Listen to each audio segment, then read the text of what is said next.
Hello students and welcome back. In a series of kinematics of circular motion, this is our third video. In this video, we are going to discuss angular measurement for circular motion. Let's understand what is the angular displacement. The angle described by the radius vector in a given time at the center of the circle is called angular displacement. Let's take an example of a sling performing anticlockwise motion. Initially, the object is at position A for time t0. It reached to the position B in time t1. Theta 1 is the angle traced by the radius vector in time t1. Now, the object is reached at position C in time t2. Theta 2 is the angle traced by radius vector in time t2. Here you can see student, both these angles theta 1 and theta 2 are measured from the same line of a radius vector r1.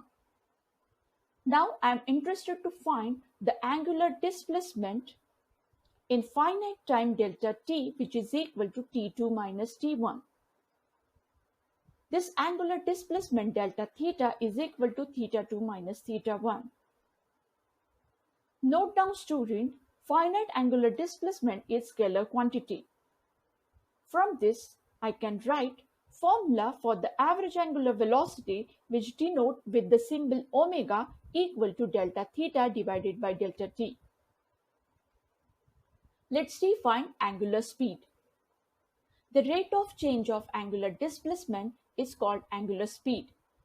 Therefore, the formula for the average angular speed, which is having the same symbol as omega, equal to delta theta divided by delta t.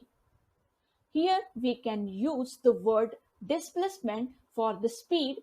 The reason is that student, finite angular displacement is a scalar quantity. Therefore, the average angular speed and average angular velocity had same formula. Unit of angular displacement is radian. Unit of angular velocity is radian per second. We are going to discuss more about radian in our next video. Now let's consider angular displacement in infinitesimal time dt. In time dt, the radius vector describes an angle d theta. For delta t tends to 0, instantaneous angular displacement is equal to d theta.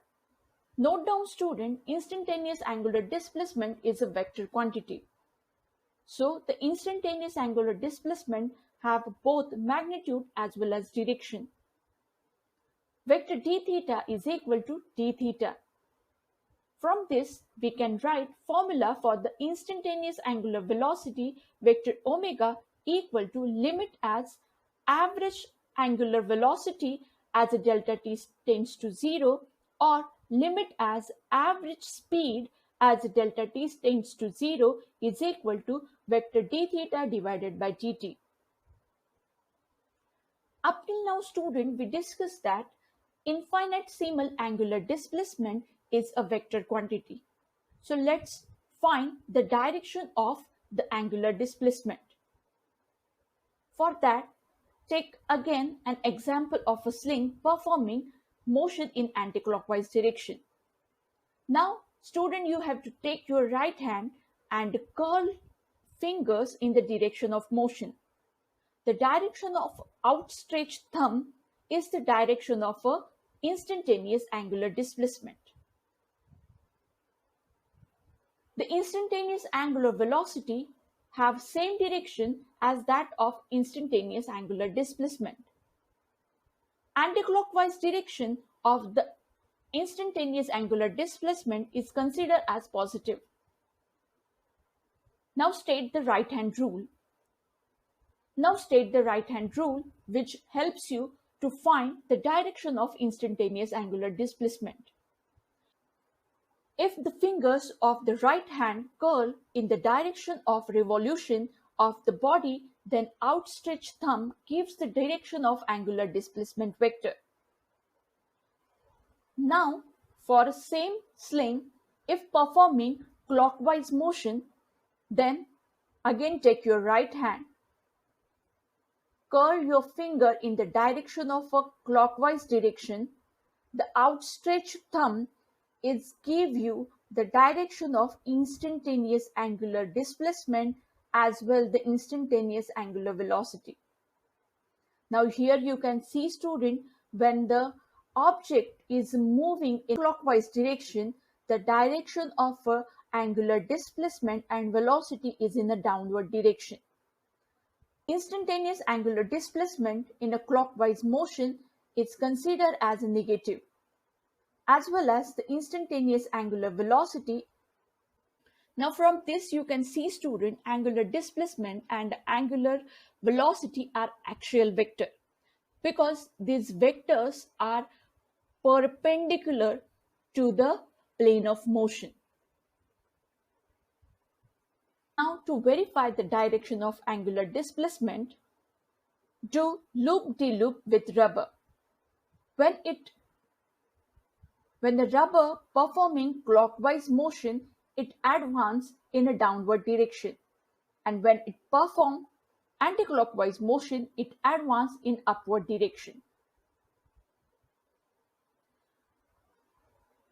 In general, student, the axial vectors are known as a pseudo vector. As we know, student, angular displacement is the axial vector, hence it is also known as a pseudo vector. So let's understand why the angular displacement is known as a pseudo vector. For that, let's consider the sling is a performing anti-clockwise motion. Now place mirror in front of the sling. Here in the reflection you can feel, student, the sling is performing clockwise motion. Now take your right hand and the curl finger in the direction of motion, that is in anti-clockwise direction. While you curl your finger, observe its reflection in the mirror. You will feel that your fingers get curled in the direction of a clockwise direction. But surprisingly, you will observe that direction of your outstretched thumb is same, which is the direction of instantaneous angular displacement.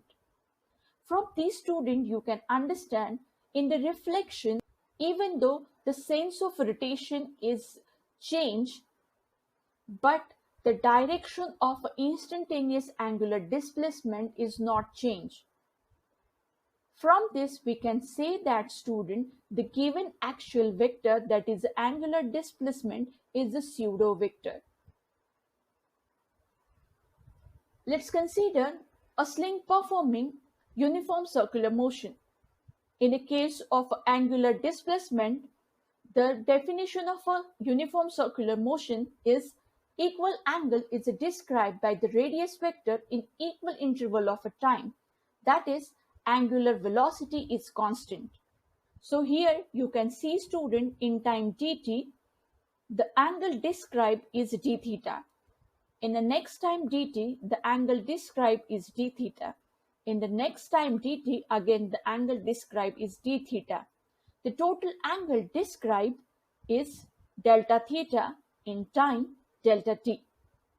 From this, we can understand, student, the average angular speed delta theta divided by delta t is equal to instantaneous angular velocity, that is vector d theta divided by dt. Let's an object performing uniform circular motion. If it performs n revolution, for one revolution it covers angular displacement equal to 2 pi. Therefore, for the n revolution, it covers angular displacement equal to theta. Therefore, angular displacement theta equal to 2 pi n for n revolution. Divide above equation by periodic time t in second, that is time required for the one revolution. We have theta divided by t equal to 2 pi n divided by t, where angular speed is equal to theta divided by t, whose unit is radian per second, and angular frequency, that is a number of revolution per second, is denoted with the small letter n, and the unit for that is a revolution per second. Now substitute the value. You have average angular speed equal to 2 pi n. This is the equation of angular speed in the form of frequency. For n is equal to 1, that is a number of revolution equal to 1, we have a formula omega equal to 2 pi by t.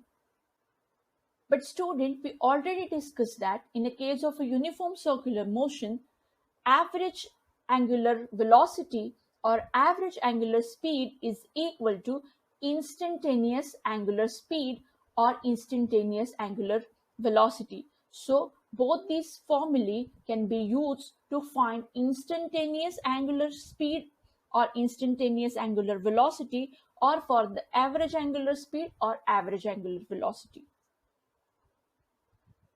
Now student, one brain gym for you. Now here the sling performing non-uniform circular motion, in which the radius vector traces unequal angles in equal interval of a time. So I asked you to write the relation between angular velocity and angular speed for non-uniform circular motion. Thank you.